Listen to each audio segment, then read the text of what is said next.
Hello प्यारे बच्चों, बेटा कक्षा 3 में सप्ताह 26 में पर्यावरण अध्ययन के बारे में पढ़ेंगे हम सभी। पाठ्य पुस्तक का नाम है खोजे आसपास।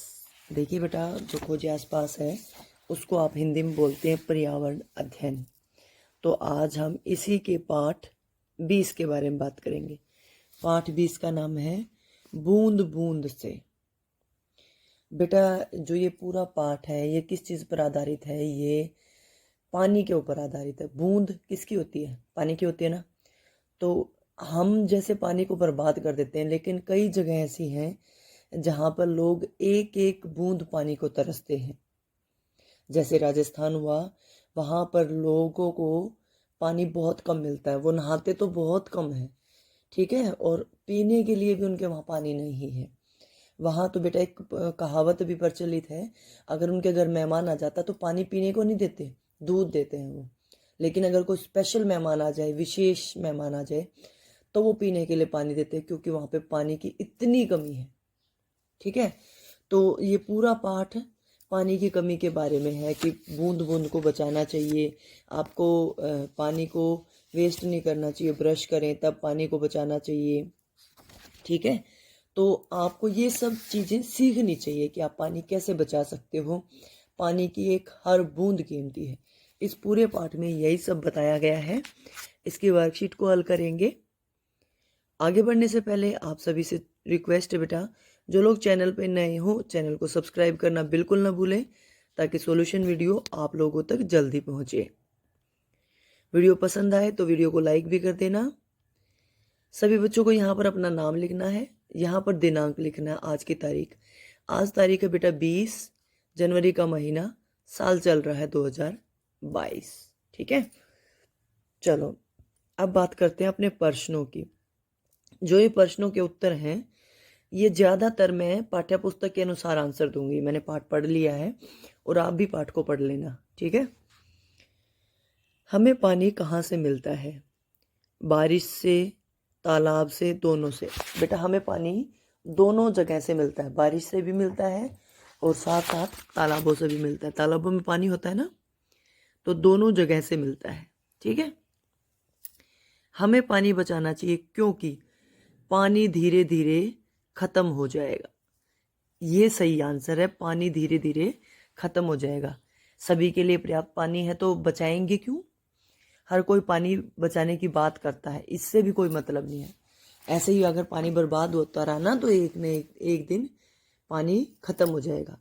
पानी बेटा धरती पे बहुत है, ये ऐसा नहीं है कि पानी नहीं है, लेकिन पीने लायक पानी नहीं है। समुद्र में पानी होता है लेकिन वो खारा है। समझ रहे हो बात को? तो इसीलिए हमें पानी को बचाना चाहिए। पानी बचाने के लिए निम्नलिखित में से क्या किया जाना चाहिए? नहाने के लिए शावर का इस्तेमाल करें? नहीं बेटा। ब्रश से दांत साफ करते समय नल को चालू रखें? नहीं बेटा। विभिन्न घरेलू गतिविधियों में किए गए पानी का पुनः उपयोग करें।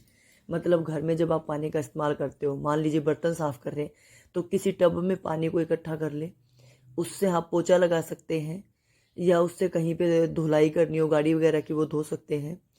अच्छा, कपड़े धो रहे हैं, उस पानी से सफाई के लिए दोबारा इस्तेमाल कर सकते हैं। सब्जियां फल धोकर उस पानी को पौधों में दे सकते हैं, है ना। तो पानी का पुनः इस्तेमाल, बार बार इस्तेमाल करना है। ठीक है, निम्न में से किसे पानी की आवश्यकता होती है? केवल पशुओं, पौधों को, पशुओं को, या दोनों को? यहाँ बेटा दो ही चीजें लिखी हैं, दोनों को। लेकिन जो भी व्यक्ति सजीव है, जीवित है, उसमें पौधे भी हैं, इंसान भी है, जानवर भी है, सबको पानी की आवश्यकता है। ठीक है, अगला है बेटा सही गलत बताना आप लोगों को। पानी का पुनः उपयोग किया जाता है, बिल्कुल सही बात। अभी मैंने आपको बताया था कि कैसे कैसे कर सकते हैं। फल सब्जियों को धोकर उस पानी को हम पौधों में डाल सकते हैं, है ना। और बर्तन साफ करने के लिए पानी इकट्ठा कर ले, उस पानी से कहीं किसी चीज़ की धुलाई करनी हो उसको धो सकते हैं। ठीक है, भारत में कहीं भी पानी की कमी नहीं है, ये गलत है। भारत में कई स्थानों पर पानी की कमी है, जिनमें से मुख्य राजस्थान है। ब्रश करने के लिए उपयोग किए जाने वाले पानी को पौधों को पानी देने से पुनः उपयोग किया जा सकता है। बिल्कुल किया जा सकता है। आपको ब्रश करनी है और वो पानी जो साबुन वाला वो तो देखो देना नहीं है। ये गलत है बेटा, क्योंकि ब्रश करोगे ना आप, वो पानी तो साबुन का है और साबुन का पानी पौधों के लिए नुकसानदायक होता है। इसीलिए मैंने फल सब्जी धोने वाले पानी की बात की थी। ठीक है, जो मिट्टी का होगा वो तो मिट्टी उसमें चली जाएगी। तो जो पानी आप ब्रश कर रहे हो वो तो स्पिट करना है, थूकना है। ठीक है, तो वो पानी इस्तेमाल नहीं कर सकते। लेकिन हाँ, अगर आप नल को खुला छोड़ के काम कर रहे हो तो उसको तो दे सकते हो। लेकिन यहाँ पर ब्रश करने के लिए उपयोग किए जाने वाले पानी की बात है, तो उसको नहीं दे सकते हम, ये गलत है। ठीक है। वर्षा जल संचयन बाढ़ के प्रभाव को बढ़ाता है, नहीं बेटा घटाता है, ये भी गलत है। वर्षा का पानी जो है उसको बचाकर हम बाढ़ को नहीं बचाएंगे, अपने पानी की कमी को पूरा करेंगे। बाढ़ के पानी को संचय करना, जोड़ कर रखना, बचा कर रखना। बाढ़ तो बहुत पानी पानी हो जाता है और जो बारिश का पानी होता है वो जमा करके ज़मीन के नीचे चला जाता है, जिससे ज़मीन के जो अंदर पानी है उसका स्तर ऊपर उठ जाता है। ठीक है, पूरा कर लो यहाँ तक सभी बच्चे।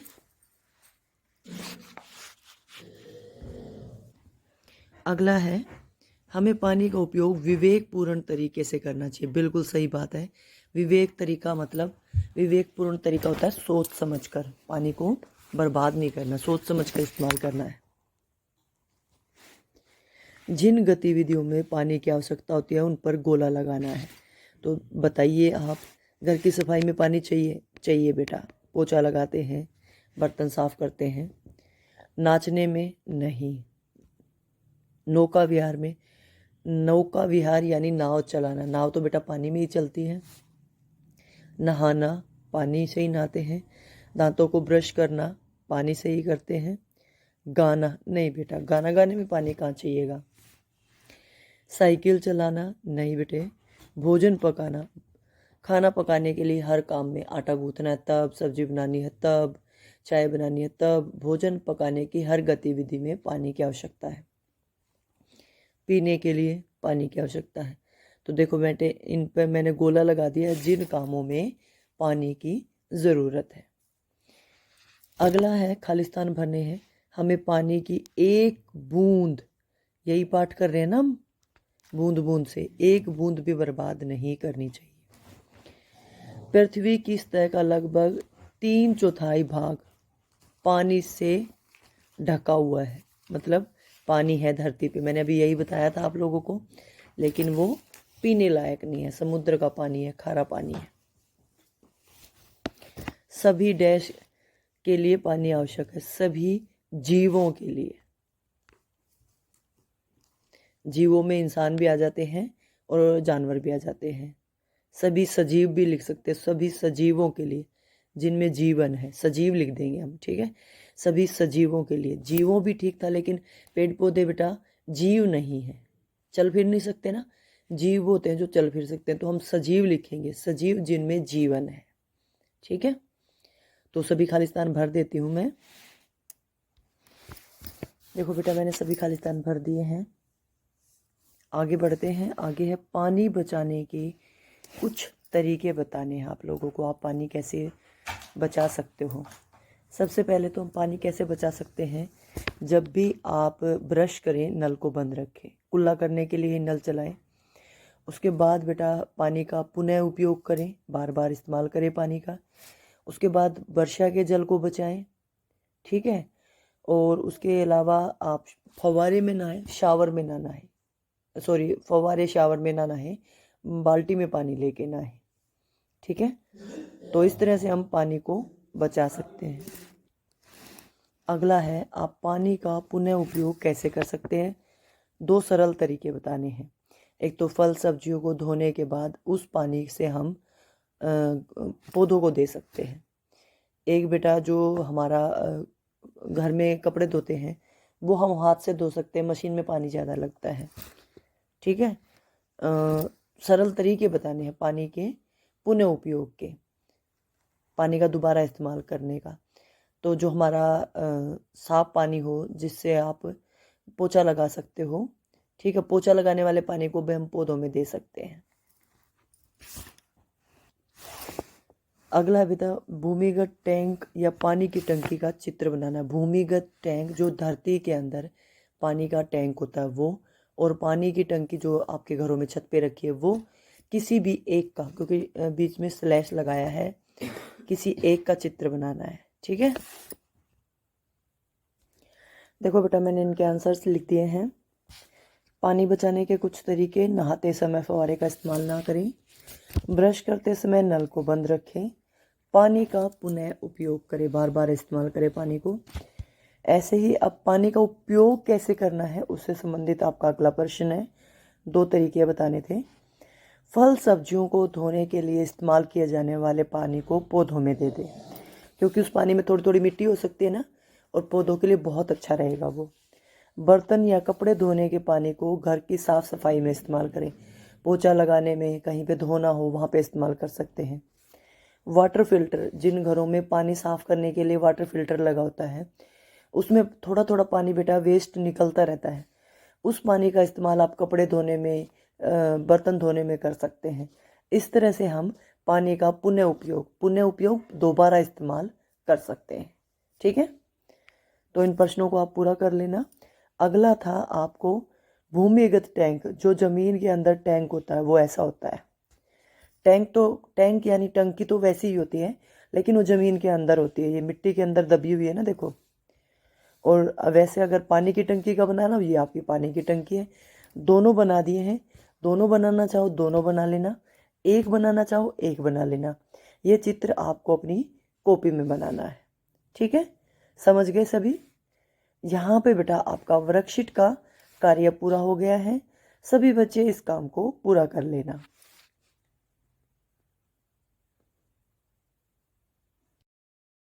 आगे है बेटा हमारा जीवन कौशल। जीवन कौशल में आज हम बात करेंगे भूकंप की।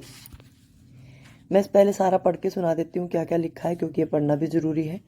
भूकंप, जिसे कंपन के रूप में जाना जाता है, पृथ्वी की सतह का हिलना, लुढ़कना या अचानक झटका आना। जैसे आपको चक्कर आते और आप घूमते रहते हो ना, कोई कहता है मुझे चक्कर आ रहे, ऐसे ही धरती हिलने लगती है, घूमने लगती है, उसको कहते हैं भूकंप। धरती कांपने लगती है।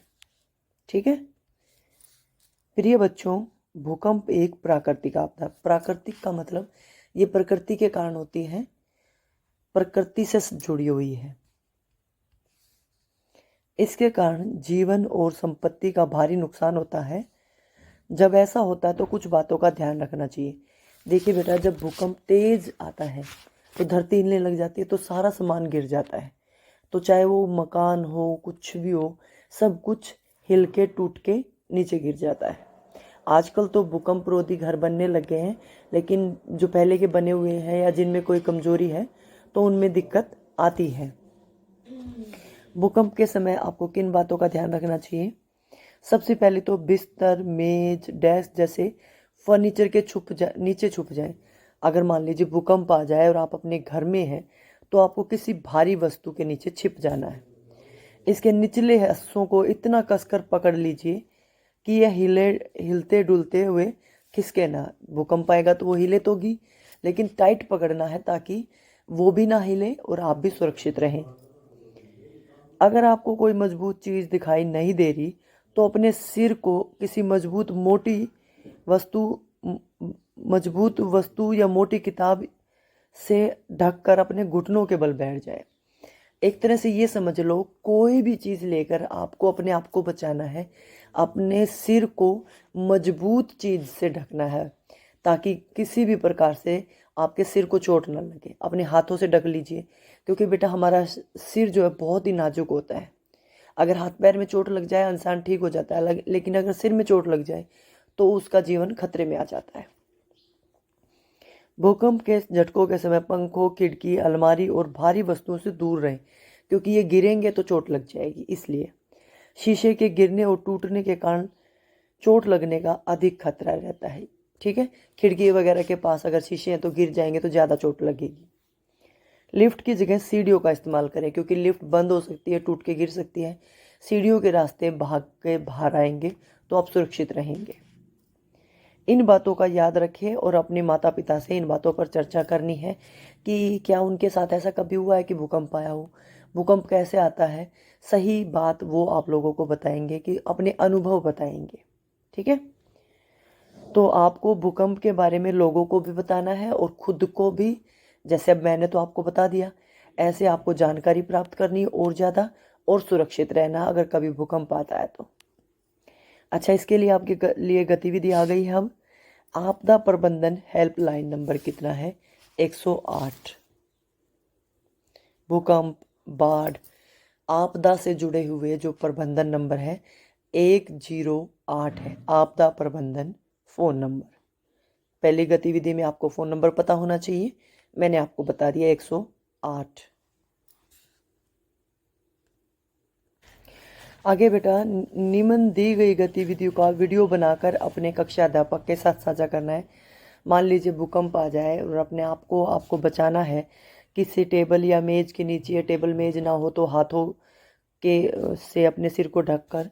तो उसके लिए आपको एक वीडियो बनानी है कि आप कैसे बचाएंगे। देखिए, ये आदमी है, ये इस मेज के नीचे छिप रहा है।